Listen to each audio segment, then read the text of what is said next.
इस कार्यक्रम के पुण्यार्जक हैं सौभाग्य कोहिनूर, श्री संजय जैन, श्रीमती ममता Jain, greater Kailash Delhi, Shri Vijendra Jain, Shrimati Nirmal Jain, Gurugram, Shri Rajiv Jain, Shrimati Meenakshi Jain, civil lines Delhi, Shri राजन जैन, श्रीमती मोनिका जैन, जनकपुरी दिल्ली, श्री अनिल जैन, श्रीमती मधु जैन परिवार, पोलो रोड दिल्ली, श्री राजीव जैन, श्रीमती संजुला जैन परिवार, गुरुग्राम।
बंधु, जहाँ पर एक भी गुनाह माफ ना हो उसे न्यायालय कहते हैं, और जहाँ सब गुनाह माफ हो उसे जिनालय कहते हैं। तो बंधु, क्योंकि हम तो सारे दिन ही गुनाह ही करते रहते हैं और हमारे जीवन में उसको हम मेटने के लिए कहाँ जाएंगे? गुरु की शरण में, क्योंकि 3 ही शरण है हमारी। कौन कौन सी?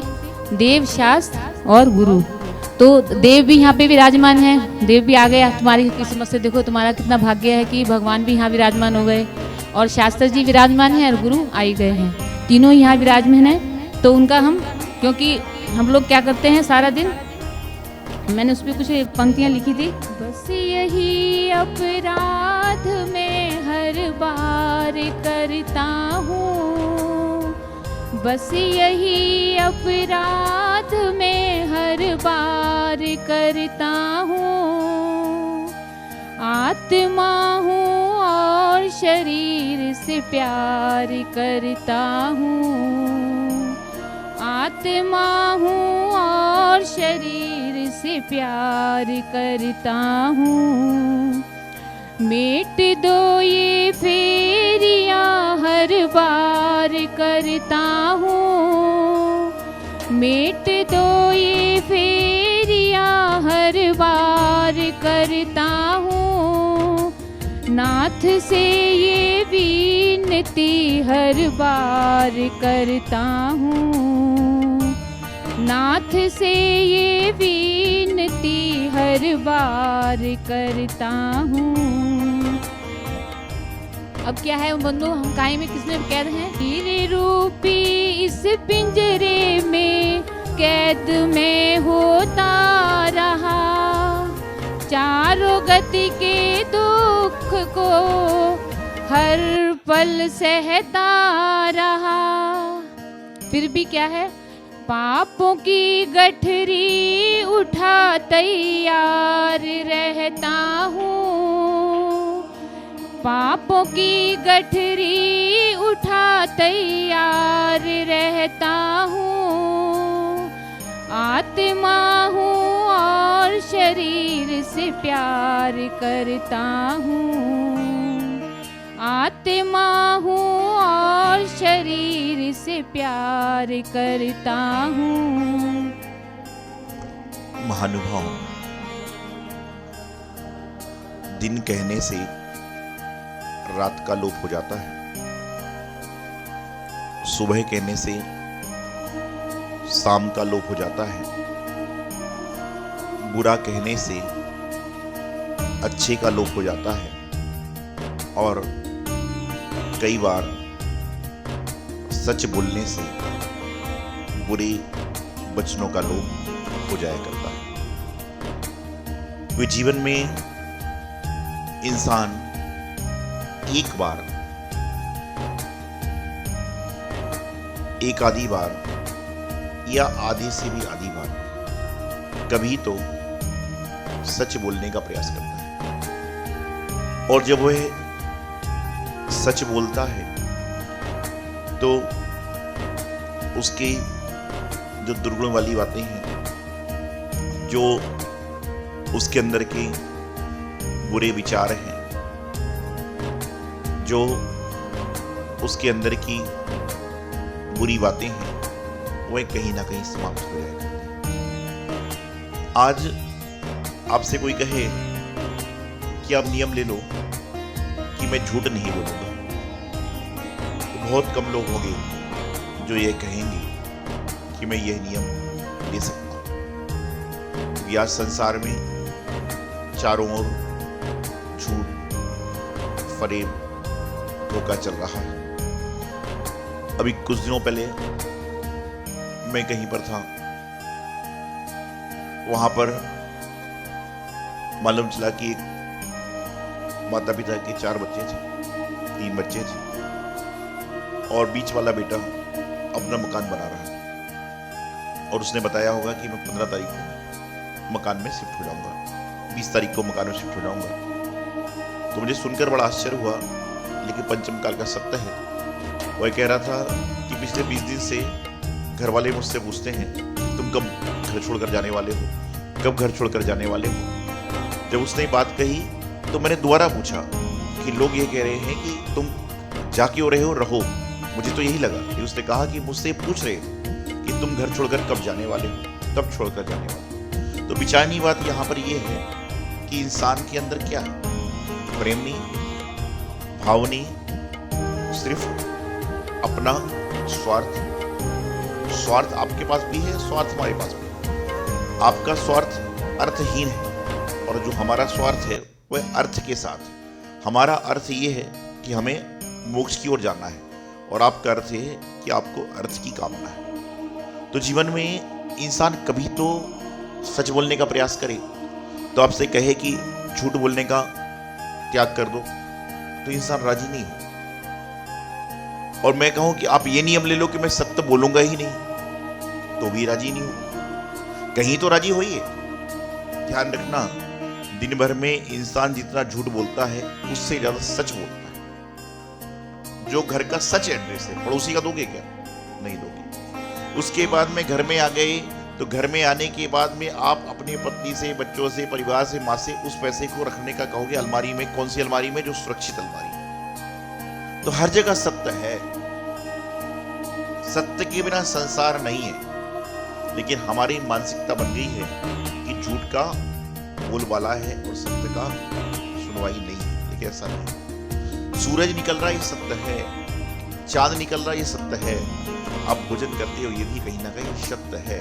अंतर इतना है कि हमारे अंदर इतनी सामर्थ्य नहीं है कि हम सत्य को स्वीकार कर सकें और सत्य का साक्षात्कार कर सकें। एक कहानी बचपन से आपने सुनी हो। एक लकड़हारा था, बहुत निर्धन था, और इतना निर्धन कि सुबह खाने को है तो शाम को नहीं, और शाम को मिल गया तो अगले दिन का ठिकाना नहीं। वह लकड़ी काटता था और अपना जीवन यापन करता था। एक बार वह नदी के पास बैठकर नहा रहा था, या नाव पार से नदी पार कर रहा था। उसकी जो कुल्हाड़ी थी वह नदी में गिर गई, और जैसे ही कुल्हाड़ी गिरी वह बाहर तट पर आया और रोने लगा, चिल्लाने लगा कि मेरी कुल्हाड़ी नदी में गिर गई। ये बचपन की कहानी सबने सुनी। वहां पर जो नदी के देवता से प्रकट हुए, बोले क्या बात है, क्यों रो रहे? आज के समय में इंसान गलत काम जब करता है ना, उस समय ही रोता है, लेकिन जब उसका फल भोगने की बारी आती है तो उसमें रोता जरूर है। और रोने से सोचता है कि सारे मसले हल हो जाएंगे, लेकिन ऐसा नहीं है। एक बार 2 बार रोना सफल होता है, लेकिन बार बार रोना नाटक की श्रेणी में आता है। आदमी इंसान एक बार आंसू बहा रहा है, 2 बार बहा रहा है, 3 बार बहा रहा है, तो समझ के चलना कि उसको लगता है कि इसके अंदर कुछ है, लेकिन बार बार कर रहा है तो सामने वाला बोलता है कि इसके पश्चाताप नहीं है, बल्कि ये तो जानबूझ के ऐसा करता है जिसमें उसको संपत्ति मिल जाए, फीलिंग। अमन जी, ऐसा आजकल बहुत चल रहा है कि आप कोई बात मनवाना है, रोने लग जाओ। रोने लगने से क्या होगा, आदमी का दिल पिघल जाएगा। लेकिन वो एक बार होगा, 2 बार होगा, सत्य कभी ना कभी सामने आएगा ही। रोना आसान है, लेकिन कोरोना को भगाना मुश्किल था। रोना तो बहुत आसान है, लेकिन कोरोना तो रोकर भी नहीं गया, तो रुला कर गया। तो मैं आपको बता रहा था कि वहां पर रोने लगा, विलाप करने लगा। नदी का देवता आया, उसे क्यों रो रहे हैं? उसने कहा मेरी लकड़ी काटने की कुल्हाड़ी पानी में गिर के डूब गई। एक कहानी है कि वो जरूरी नहीं कि कुल्हाड़ी डूबती ही हो, लकड़ी है वो, लेकिन कहानी है, कहावत है, समझाने का तरीका हुआ करता है। तो उन्होंने कहा कि मैं बता रहा था आपको कि इंसान जब रोता है ना, तो रोते समय उसके भाव बदल जाते हैं। अभी होली चल रही है, आप लोग किससे बच रहे थे? जब आप सड़क से जा रहे थे तो किन लोगों से बच रहे थे? आप लोग बच रहे थे कि हमें कोई रंग ना लगाए, लेकिन मैं कहता हूं कि रंग लगाने वालों से मत बचो, बल्कि रंग बदलने वालों से बचो।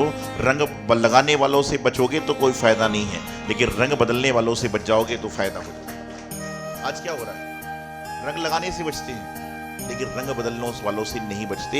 हमारे बीच का आदमी कम रंग बदलेगा पता नहीं चलता। इसलिए रंग लगाने वालों से बचो ना बचो, लेकिन रंग बदलने वालों से बचो। वैसे तो कहते थे कि रंग बदलने में माहिर कौन है, लेकिन इंसान ने उसको पीछे छोड़ दिया। रंग बदलने में गिरगिट माहिर हुआ करती थी, लेकिन इंसान ने भी गिरगिट को पीछे छोड़ दिया है। आंसू बहाने में लोग कहते हैं ना, मगरमच्छ के आंसू। क्यों कहते हैं? पता है क्यों कहते हैं? क्योंकि मगरमच्छ नदी में रहता है, तो पानी में रहेगा तो उसके आंसू की कोई बात तो नहीं है। और मैं तो एक बात कहता हूं, ये भगवान, आंख से आंसू गिरे तो या तो किसी की खुशी के लिए गिरे या किसी के दर्द में गिरे, तो आंसू भी कार्यकारी हो जाएंगे। क्योंकि खुशी में गिरेंगे तो भी आंसू निकलते हैं, और दर्द होगा तो भी आंसू निकलते हैं। तो उन्होंने कहा किस कुल्हाड़ी थी? बताया मेरी कुल्हाड़ी गिर गई। अंदर गए, सोने की कुल्हाड़ी निकली, और उससे पूछा कि तुम्हारी कुल्हाड़ी ये है? उसने कहा नहीं, मेरी नहीं। उसके बाद फिर गए, एक चांदी की कुल्हाड़ी निकली। बोले कुल्हाड़ी है? बोले नहीं। सोचिए, आज हमारी कोई वस्तु बाजार में खो जाए, गिर जाए, और उसके बदले कोई दूसरी वस्तु लेकर आए तो क्या होता? पहले के समय में लोग मंदिर जाते थे, यदि चप्पल पहनकर जाते थे और उसकी चप्पल खो गई तो क्या करता था? अपने नाप की दूसरी पहन के जाता था। ऐसा अधिकतर होता है। बोले मेरी खो गई तो मैं दूसरी की पहन जाऊं। ऐसा अक्सर हुआ करता है। बोले मेरी खो गई तो दूसरे की पहन जाऊं। आज यदि आपकी गाड़ी का शीशा किसी ने फोड़ दिया, पंचर कर दिया, तो अगली बार आदमी उस फिराक में रहता है कि मैं किसी ना किसी गाड़ी का शीशा फोड़ूंगा, पंचर करूंगा।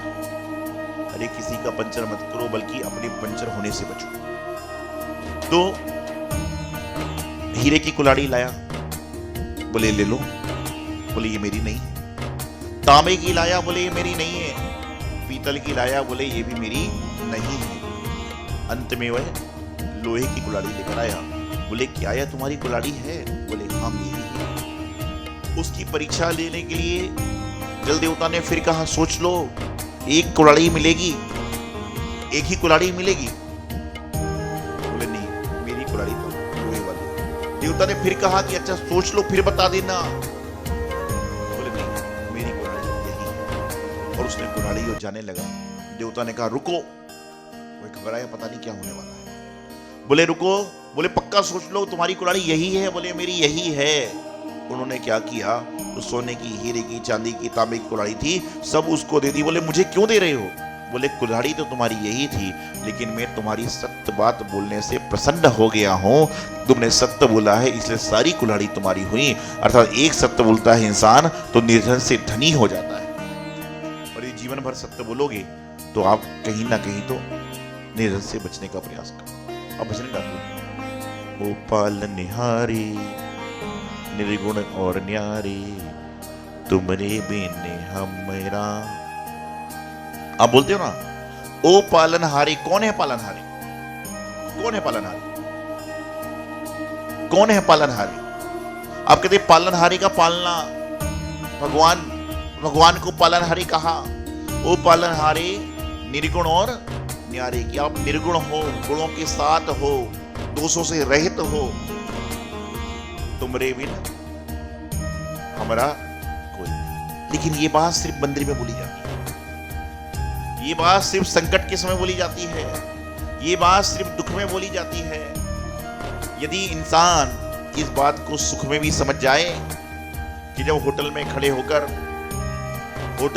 होकर जब गलत चीज की प्लेट हाथ में आ रही है, उस समय कहे कि ओ पालनहारे निर्गुण और न्यारे, तुमरे बिन हमारा कौन यहाँ। हो सकता है प्लेट वापिस चली जाएगी। उस समय तो यदि दुकान पे भगवान की फोटो है तो आदमी वो घुमा लेता है। महाराज जाते हुए दिख जाए तो आदमी यू टर्न मार लेगा, और वैसे महाराज आ रहे हैं तो यू टर्न से सीधा टर्न मार लेगा, महाराज मुझे देख लो, आशीर्वाद दे दो। और लेकिन खाते हुए निकल रहा है, गलत चीज की प्लेट हाथ में है। जो परमात्मा को मानता है, जो परमात्मा को जानता है, जो परमात्मा की भक्ति करता है, वह कभी गलत वस्तु का सेवन नहीं कर सकता। और जब कर रहा है तो परमात्मा का भक्त नहीं। इसे तो कहा जाता है, सुख दुख में सुमिरन सब करिए, सुख में करे ना कोई। और जो सुख में सुमिरन करे, सो दुख काहे ना हो। दुख में सब लोग करते हैं, पूरा संसार करता है। हम करते हैं, आप करते हैं, ये सब करते हैं। लेकिन दुख जाने के बाद सच बताना, आपके 2 बच्चे, पहले बच्चे के एग्जाम, फाइनल एग्जाम में मंदिर ले गए थे उसके बाद दोबारा छोटे को कब लेके गए थे? छोटे को कब लेकर गए थे? जब उसका फाइनल एग्जाम। सिर्फ एग्जाम के लिए मत जाओ, कभी एग्जाम देने के लिए भी लेकर जाओ। एग्जाम के समय मत ले जाओ, बल्कि एग्जाम के पहले से लेकर जाओ।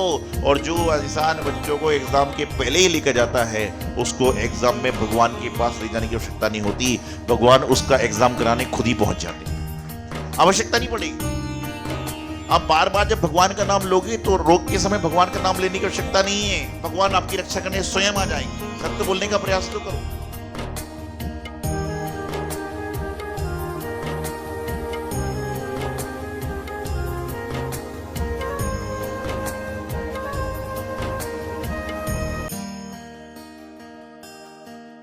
इस कार्यक्रम के पुण्यार्जक हैं सौभाग्य कोहिनूर, श्री संजय जैन, श्रीमती ममता Jain, greater Kailash, Delhi, Shri Vijendra Jain, Shrimati Nirmal Jain, Gurugram, Shri Rajiv Jain, Shrimati Meenakshi Jain, civil lines, Delhi, Shri राजन जैन, श्रीमती मोनिका जैन, जनकपुरी, दिल्ली, श्री अनिल जैन, श्रीमती मधु जैन परिवार, पोलो रोड, दिल्ली, श्री राजीव जैन, श्रीमती संजुला जैन परिवार, गुरुग्राम।